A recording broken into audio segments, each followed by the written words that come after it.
So we've talked about a lot of information and education just coming out all the time and constantly changing and having to really stay up to date with that. And supply chain issues continue to really be a struggle for us and across the nation. And then just trying to find ways to provide care to people in a safe way to make it accessible to them. And then there's been a lot of issues with staff shortages for one reason or another. A big reason here with Omicron, because it was so transmissible, was we just had a lot of staff illness, and so there was staffing shortages, which obviously impacts resilience and can really lead to burnout. So lots and lots of challenges. That's just sort of the tip of the iceberg.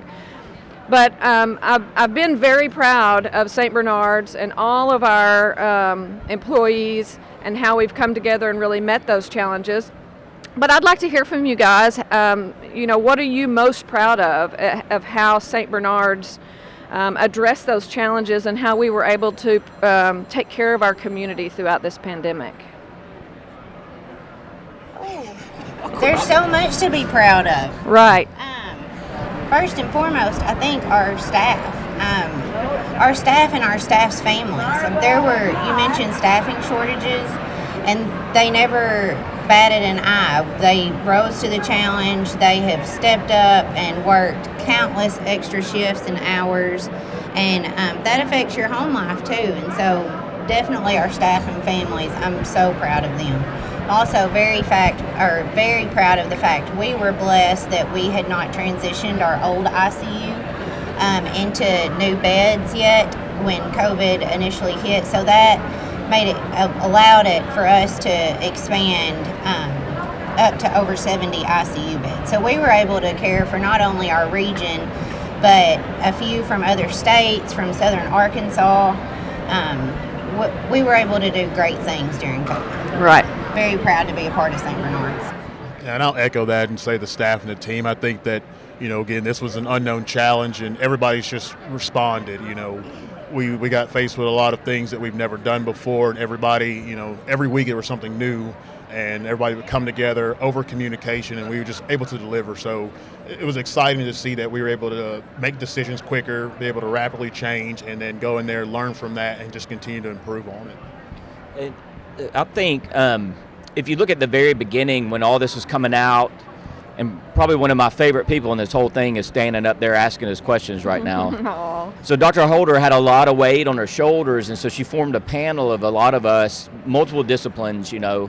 We met every day for a while. Weeks. Yeah. And we're like, okay, what have you heard? What's going new? I've got a friend that's in New York, and she says don't do this, and we're compiling all this. But I'm circling around to the point that in that meeting, we also talked about the protective equipment that we had left. And I remember one day the lady that was in charge of that looked at us and said, we've got 30 days left. And there's nothing that makes you feel worse than that, because how are we going to protect ourselves? Well, at that point, we reached out and we had farmers giving us stuff. Dentists. Painters, yeah. Dentists. I mean, what's the sushi place that gave us all the masks. Yeah, they did. Sumos or whatever. And I mean, just like people were. So I have never felt unprotected. I never got the variant, or I never got any of the variants because of the way this hospital protected me. I've had a respirator since day one. I think that came from a farmer's warehouse, if I remember right.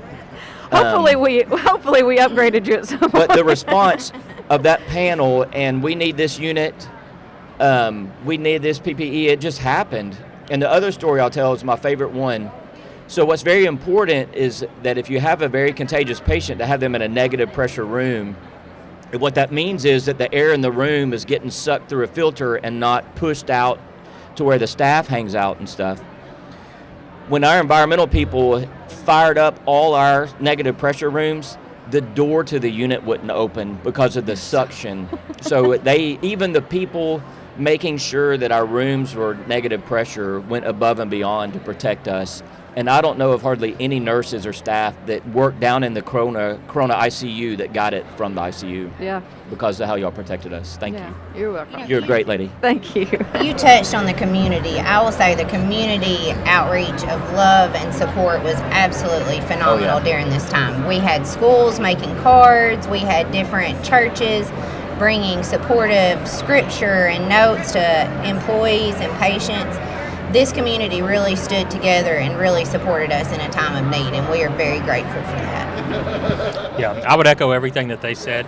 The only thing that I would add is when the vaccines did come available, even our past employees, we were pulling nurses out of retirement to help give vaccines. I think overall to date we've given close to 50,000 doses of vaccines, and most of that has been done by nurses who have been retired and who have come back to help with this, and still are, probably some up there today helping right now. So all of that together, you can tell they care about the community and about our patients that we care for.